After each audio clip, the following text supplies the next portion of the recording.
ఇంతకు ముందు ఎపిసోడ్లలో మన చరిత్రలో 1500 ఏళ్లను బ్రిటిష్ కాలంలోనూ ఆ తర్వాత వారి ప్రభావంలోనే ఉన్న మన చరిత్రకారులు ఎలా మాయం చేశారో ఒక స్టోరీలో చెప్పుకున్నాం. ఇప్పుడు మన భరత ఖండాన్ని పరిపాలించిన గొప్ప చక్రవర్తుల రియల్ హిస్టరీలని చెప్పుకుందాం. మన చరిత్ర పుస్తకాలు తీయగానే ఫస్ట్ కనిపించేది మగధ.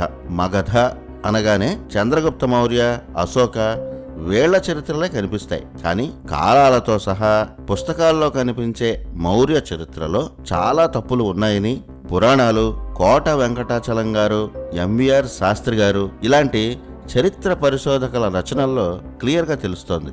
మగధ అనగానే మౌర్యుడు, అశోకుడే కాదు, వారి కన్నా ముందు అంతకు మించిన చక్రవర్తులు పరిపాలించారు. మగధ రాత్రికి రాత్రి ఏర్పడిన నగరం కాదు. జరాసంధుడు, ప్రద్యోతుడు, శిశునాగుడు వీరంతా అభివృద్ధి చేసిన నగరమే చంద్రగుప్త మౌర్యుడి చేతిలోకి వెళ్లిన మగధ.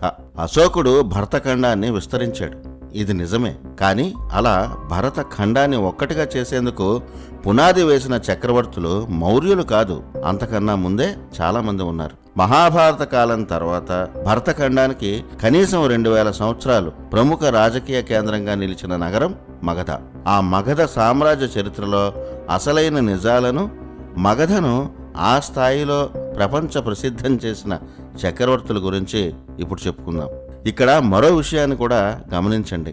మగధ రాజులకు సంబంధించి చాలా మందికి ఆధారాలు దొరకకపోయినా బౌద్ధ గ్రంథాల్లో ఉన్న మహావంశ అనే పుస్తకాన్ని యాజ్ ఇట్ ఈజ్ గా without cross check copy paste చేశారు ఆనాటి మోడర్న్ చరిత్రకారులు. బౌద్ధులు రచించారు అని చెప్పే చారిత్రక గ్రంథాలు కూడా మన పురాణాలు లాంటివే. పురాణాల్లో చెప్పినవి పుక్కిట పురాణాలైనప్పుడు బౌద్ధ భిక్షువులు వారికి ఇష్టం వచ్చినట్టు రాసుకున్న మహావంశ లాంటి గ్రంథాలు కూడా పుక్కిట పురాణాలే అంటే ఒప్పుకుంటారా?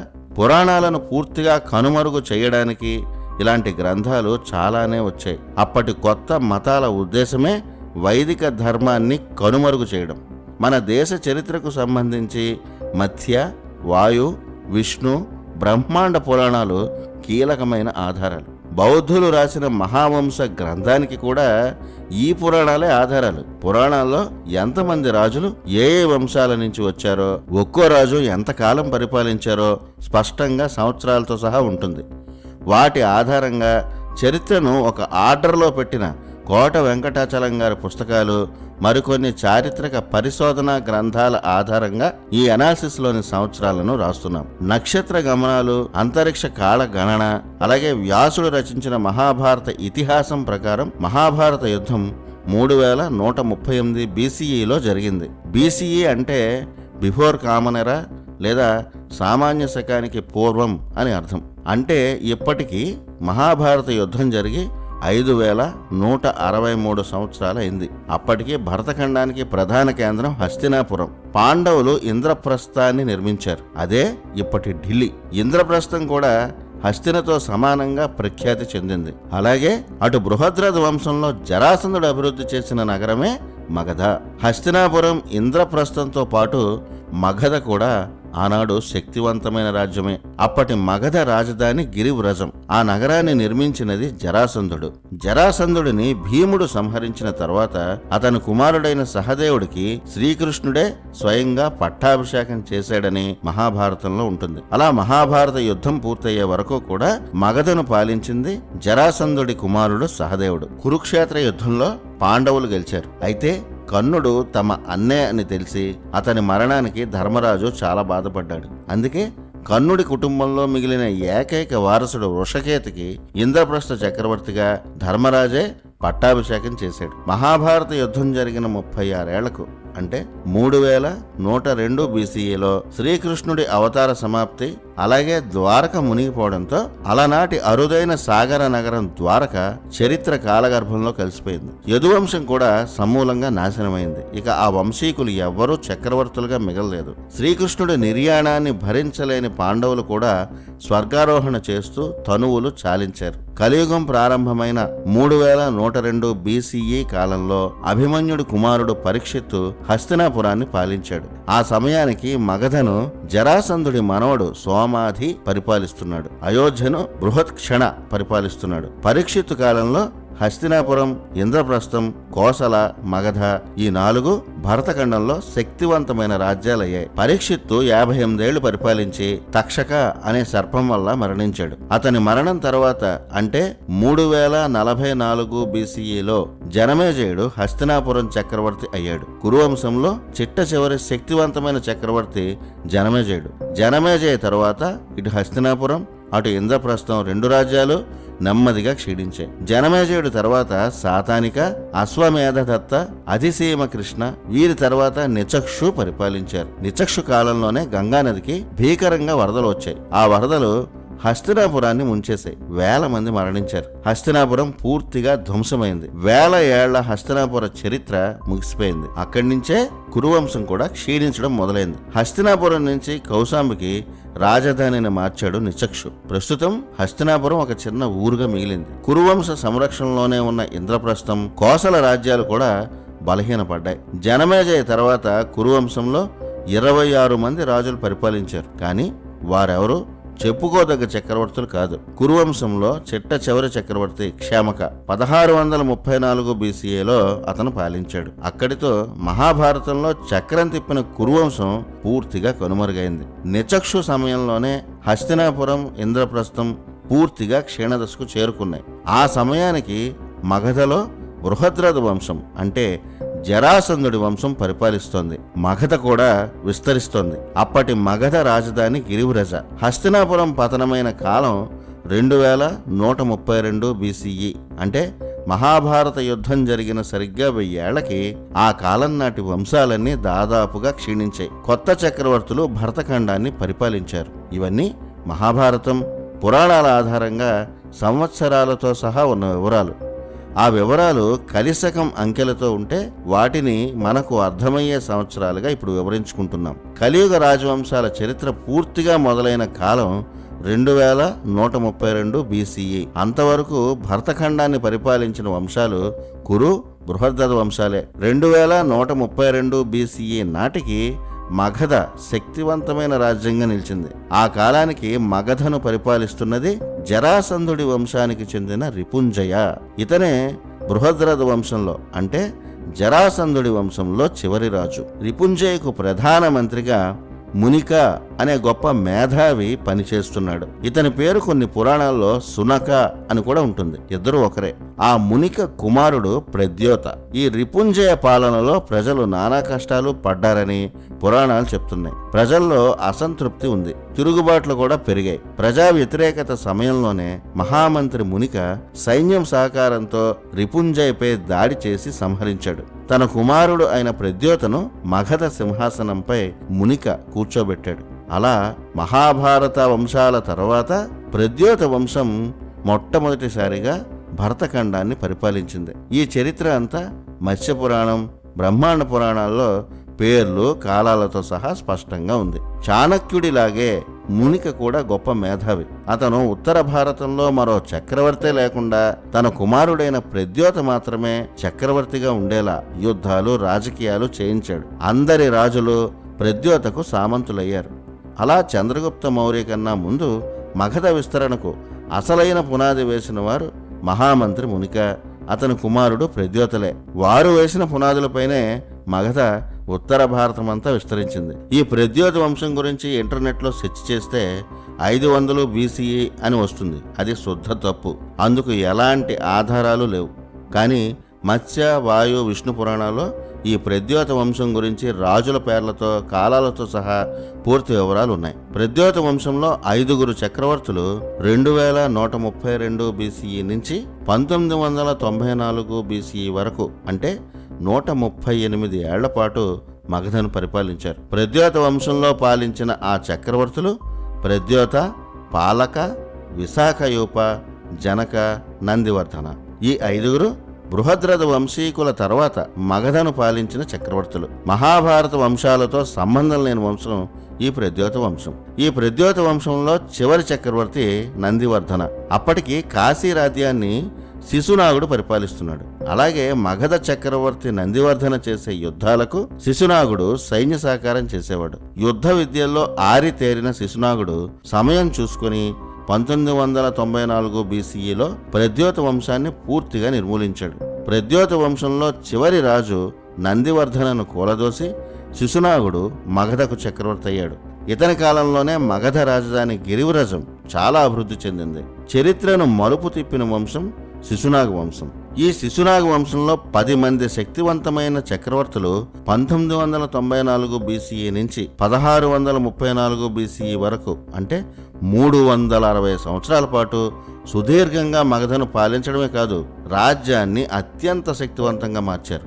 శిశునాగ వంశంలో అతని తర్వాత పాలించిన రాజుల పేర్లను మత్స్య, వాయు, విష్ణు, బ్రహ్మాండ పురాణాలు పేర్లు కాలాలతో సహా స్పష్టంగా వివరించాయి. శిశునాగ తర్వాత పాలించిన రాజులు వీరే: కాకవర్ణ, క్షేమధర్మ, క్షేత్రౌజస్, విదిశర లేదా బింబిసార, అజాతశత్రు, దర్భక, ఉదయన, నందివర్ధన, మహానంది. ఈ 9 మంది శిశునాగుడి తర్వాత పరిపాలించిన అత్యంత శక్తివంతమైన చక్రవర్తులు. వీరిలో శిశునాగ తర్వాత ప్రఖ్యాతి చెందిన చక్రవర్తులు బింబిసార, అజాతశత్రు. ఈ బింబిసార, అజాతశత్రు గురించి చరిత్రలో ఎన్నో తప్పులు రాశారు. బౌద్ధులకు తమ మత విస్తరణకు చక్రవర్తుల ప్రాపకం అవసరమైంది. అలా వారు రాసిన చారిత్రక గ్రంథం మహావంశ. ఆ గ్రంథంలో ఉన్న విషయాలనే ఆధునిక చరిత్రకారులు కాపీ పేస్ట్ చేశారు. పురాణాల్లాగే బౌద్ధ గ్రంథాలు కూడా కథల రూపంలోనే ఉంటాయి. మన పురాణాలు పుక్కిట పురాణాలైతే బౌద్ధులు రాసిన మహావంశ కూడా పురాణంలాగే ఉంటుంది. మరి మన చరిత్రకారులు ఇంకో అడుగు ముందుకేసి బింబిసార, అజాతశత్రు ఇద్దరిని హర్యంక వంశం చక్రవర్తులుగా చెప్పడం బిగ్ మిస్టేక్ అని పురాణాల్లో ఉన్న చరిత్ర చూస్తే అర్థమవుతుంది. వీరిద్దరూ శిశునాగ వంశీకులు అని స్పష్టంగా చెప్పే ఆధారాలు, శ్లోకాలు ఉన్నాయి. శిశునాగుడు మగధని 1995 నుంచి 1954 BCE వరకు 40 ఏళ్లు పరిపాలించాడు. అతని తర్వాత అతని వంశంలో 5వ చక్రవర్తి బింబిసార. పురాణాల్లో ఇతని పేరు విదిసార, అంటే బింబిసారుడి అసలు పేరు విధిసార. ఇతను శిశునాగ వంశంలో చక్రవర్తి అయిన క్షేత్రౌజస కుమారుడు. గూగుల్లో సెర్చ్ చేస్తే బింబిసారుడి కాలం 558 BCEగా ఉంటుంది. అలాగే హర్యంక వంశం అని కూడా ఉంటుంది. రెండూ తప్పే. అతని కాలాన్ని ఏకంగా 1300 ఏళ్లు ముందుకు జరిపేశారు. బింబిసారుడు 1852 నుంచి 1814 BCE వరకు 38 ఏళ్లు మగధను పరిపాలించాడు. ఇతను గౌతమ బుద్ధుని సమకాలికుడు. గౌతమ బుద్ధుడి కన్నా బింబిసారుడు 5 ఏళ్లు చిన్న అని బౌద్ధ గ్రంథాల్లోనే ఉంటుంది. బుద్ధుడి కాలాన్ని బౌద్ధులే తప్పుగా రాసుకున్నారు. ఎంతో మంది చరిత్ర పరిశోధకులు బుద్ధుడి కాలాన్ని, బింబిసారుడి కాలాన్ని ఎంతో పరిశోధన చేశారు. ఆ వివరాల ప్రకారం బింబిసార తండ్రి క్షేత్రౌజ కాలంలో క్షామజిత్తు అనే చక్రవర్తి కూడా పరిపాలిస్తూ ఉండేవాడు. అతని కాలంలోనే సూర్యవంశ చక్రవర్తి శుద్ధోదనుడు కూడా పరిపాలిస్తున్నాడు. 1887 BCEలో గౌతమ బుద్ధుడు శుద్ధోదనుడికి జన్మించాడు. శ్రీరాముడి వంశంలో అంటే సూర్యవంశంలో అయోధ్యను పాలించిన చివరి రాజు సుమిత్ర. ఈ సుమిత్రకు 7వ తరం రాజు శుద్ధోదనుడు, అంటే గౌతమ బుద్ధుడు సూర్యవంశీకుడు. ఆ శుద్ధోదనుడు కుమారుడే సిద్ధార్థుడు. ఆ తర్వాత గౌతమ బుద్ధుడు అయ్యాడు. ఇంత క్లియర్ గా పురాణాల్లో సూర్యవంశం గురించి ఉంది. చరిత్ర పుస్తకాల్లో బుద్ధుడి జననం 563 BCE అని ఉంటుంది. దీనికి కూడా ఎలాంటి చారిత్రక ప్రామాణిక ఆధారాలను మోడర్న్ హిస్టోరియన్స్ చూపించలేదు. బింబిసారుడు మగధను పరిపాలిస్తున్న కాలంలో అంటే 1858 BCEలో బుద్ధుడు సన్యాసం స్వీకరించాడు. బింబిసారుడు కుమారుడు అజాతశత్రు. అతను మగధను పరిపాలిస్తున్న కాలంలో అంటే 1807 BCEలో గౌతమ బుద్ధుడు నిర్యాణం చెందాడు. ఇవి ఎంతో మంది చరిత్రకారుల పరిశోధనలు, అంతరిక్ష కాల గణనల ప్రకారం గౌతమ బుద్ధుడి అసలు కాలాలు. బింబిసారుడు మగధ రాజధాని నగరాన్ని విస్తరించాడు. అతను నిర్మించిన నూతన నగరమే రాజగృహం. 1850 BCE నాటి రాజగృహ అనే అతి ప్రాచీన నగరాన్ని 500 BCE నాటిదిగా చెప్పడం మన చరిత్రను అవమానించడమే. బింబిసారుడు మగధను గొప్పగా విస్తరించాడు. విదేశాలతోనూ ఇతని కాలంలోనూ సంబంధాలు ఉండేవి. ఎలాంటి యుద్ధాన్నైనా ఎదుర్కొనే సైన్యం ఇతని దగ్గర ఉండేది. నావికా సైన్యం కూడా విస్తృతంగా ఉండేది. పాలన కూడా కఠినంగానే ఉండేది. ఇతను వైదిక ధర్మాన్ని పూర్తిగా పాటించాడు. కానీ బౌద్ధం ఇతని కాలంలో బాగా ప్రచారమైంది. అందుకే బింబిసారుడు తమ మతాన్ని అనుసరించాడని బౌద్ధులు, అదే కాలంలో విస్తరించిన జైన ధర్మాన్ని పాటించాడని జైనులు ఇప్పటికీ వాదనలు చేసుకుంటూ ఉంటారు. బింబిసార కాలంలో ఆ రెండు మతాలు విస్తృతం అవడమే ఇందుకు కారణం. విజిసార అనే అతని పేరుని బింబిసారగా చేసేశారు. 1500 ఏళ్లు మాయం చేసి శిశునాగుడితో సహా బింబిసారిని, అజాతశత్రువుని కూడా ఆధునిక చిత్రకారులు 1000 ఏళ్ల అవతలకు విసిరేసి హర్యంక వంశం అని అర్థం లేని రాతలు రాశారు. శిశునాగ వంశాన్ని శిశునాగుడే స్థాపించాడు. ఆ వంశం పేరు శిశునాగ వంశమే. బింబిసార కుమారుడు అజాతశత్రు. యుధిష్ఠిరుడికి అజాతశత్రు అనే పేరు ఉండేది. అంటే శత్రువులు లేనివాడు లేదా ఏ శత్రువు అతనిని గెలవలేడు అని అర్థం. ఆ పేరునే బింబిసారుడు తన కుమారుడికి పెట్టుకున్నాడు. అంటే బింబిసారుడు కాలానికి ఇంకా మహాభారత కాలం నాటి వైదిక ధర్మమే వైభవంగా వెలుగుతోందని ఈ అజాతశత్రు అనే పేరు ద్వారా స్పష్టంగా తెలుస్తోంది. కానీ బౌద్ధాన్ని ఆచరించిన అజాతశత్రు మాత్రం కన్న తండ్రి అని చూడకుండా రాజ్యం కోసం బింబిసారును బంధించాడు. ఆ రోజుల్లో ఇలాంటి రాజకీయ కుట్రలు చాలానే జరిగాయి. అజాతశత్రు 1814 నుంచి 1787 BCE వరకు అంటే 27 ఏళ్ల పాటు మగధను పరిపాలించాడు. పాటలీపుత్ర నగరాన్ని అద్భుతంగా తీర్చిదిద్దినది ఈ అజాతశత్రు. బుద్ధుడిని కలిసి బౌద్ధాన్ని స్వీకరించాడు. బుద్ధుడు నిర్యాణం చెందినది ఈ అజాతశత్రు కాలంలోనే. బుద్ధ నిర్యాణం 1807 BCEలో జరిగిందని చెప్తారు. ఇది అసలు చరిత్ర. అజాతశత్రు తర్వాత దర్భక, ఉదయన, నందివర్ధన, మహానంది మగధను పరిపాలించారు. అలా శిశునాగ వంశంలో 10 మంది శక్తివంతమైన చక్రవర్తులు 360 ఏళ్లు పరిపాలించారని భాగవత పురాణంలోనూ ఉంటుంది. శిశునాగ వంశంలో చివరి చక్రవర్తి మహానంది. ఇతను 1677 నుంచి 1634 BCE వరకు 43 ఏళ్లు మగధను పరిపాలించాడు. ఈ శిశునాగ వంశం తర్వాత మగధను పాలించిన వంశమే నందవంశం. ఈ నందవంశం వేరే ఏదో వంశం కాదు. శిశునాగ వంశం కొనసాగింపే ఈ నందవంశం. శిశునాగ వంశంలో చివరి చక్రవర్తి మహానంది. అతని కుమారుడు మహాపద్మనందుడు. అతని పేరు మీద వచ్చిన వంశమే ఈ నందవంశం. ఈ నందవంశం 1634 BCE నుంచి 1534 BCE వరకు 100 ఏళ్లు మాత్రమే పరిపాలించారు. శిశునాగ వంశంలో చివరి చక్రవర్తి అయిన మహానందికి ఒక శూద్ర స్త్రీకి జన్మించిన వారే ఈ మహాపద్మనందుడు అని పురాణాల్లో కనిపిస్తుంది. తల్లి వైపు నుంచి వచ్చిన వంశనామమే ఈ నందవంశం. ఆ పేరునే మహాపద్ముడు పెట్టుకుని మహాపద్మనందుడయ్యాడు. తన తండ్రి అయిన మహానందిని కూలదూసి మహాపద్మనందుడు సింహాసనం ఎక్కాడు. తాను పరశురాముడిలా క్షత్రియులందరినీ అంతం చేసి ప్రపంచాన్ని పరిపాలించాలని అనుకునేవాడు. అందుకు తగ్గట్టే 88 ఏళ్ల పాటు సుదీర్ఘంగా మగధను పాలించి కనిపించిన ప్రతి రాజ్యం మీద దాడి చేసి చక్రవర్తులను నిర్దాక్షిణ్యంగా చంపాడు. భరతఖండంలో చాలా భాగాన్ని ఆక్రమించాడు. మగధ తప్ప ఇంకో రాజ్యం ఉండకూడదు అనుకున్నాడు. మహాపద్మనందుడికి 8 మంది కుమారులు. వీరిలో పెద్దవాడు సుమాల్య.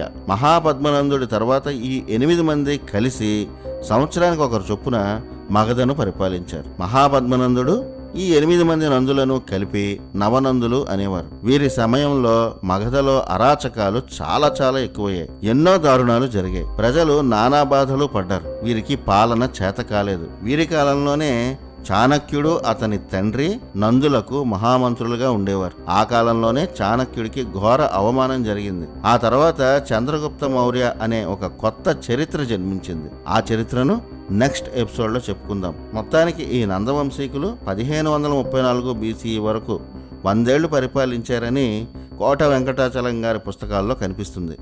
ఆ తర్వాత మౌర్య సామ్రాజ్య వైభవానికి పునాది పడింది. ఇప్పటి వరకు చూసుకుంటే మహాభారత కాలం నుంచి మౌర్య సామ్రాజ్యానికి ముందు వరకు కురువంశం, బృహద్రథ వంశం, ప్రద్యోత వంశం, శిశునాగ వంశం, నందవంశాలు మగధ కేంద్రంగా ఉత్తర భారతం నుంచి ఇప్పటి ఆఫ్ఘనిస్తాన్ వరకు శక్తివంతంగా పరిపాలించారు. వీరంతా 3102 BCE నుంచి 1534 BCE వరకు 1568 ఏళ్లు భరతఖండాన్ని పరిపాలించారు. లెక్కలన్నీ ఇంత క్లియర్గా ఉన్నప్పుడు మౌర్య సామ్రాజ్యం 2 BCE అని ఎలా చెప్తారు? అందుకు ఆధారాలు ఏమీ లేవు. 2 BCEకి 1500 ఏళ్ల ముందే మౌర్య సామ్రాజ్యం ప్రపంచానికి ఒక బలమైన దేశం ఎలా ఉంటుందో చూపించింది. మన దేశానికి ఇంత ప్రాచీన చరిత్ర ఉందని ముందర తరాలకు తెలియకుండా చేసేందుకు ఆనాటి చరిత్రకారులు తప్పుడు చరిత్రను రాశారన్నదే ప్రస్తుత చరిత్ర పరిశోధకుల ఆవేదన. అంతటి గొప్ప చరిత్రను ఎంతలా వక్రీకరించారో, మౌర్య సామ్రాజ్యం వెనుక జరిగిన గ్రేట్ స్టోరీస్ ఏంటో, చాణక్యుడి అసలు కథ ఏంటో, అశోకుడు ఎవరో, ఇవన్నీ నెక్స్ట్ ఎపిసోడ్లో కంటిన్యూ చేద్దాం. జై హింద్.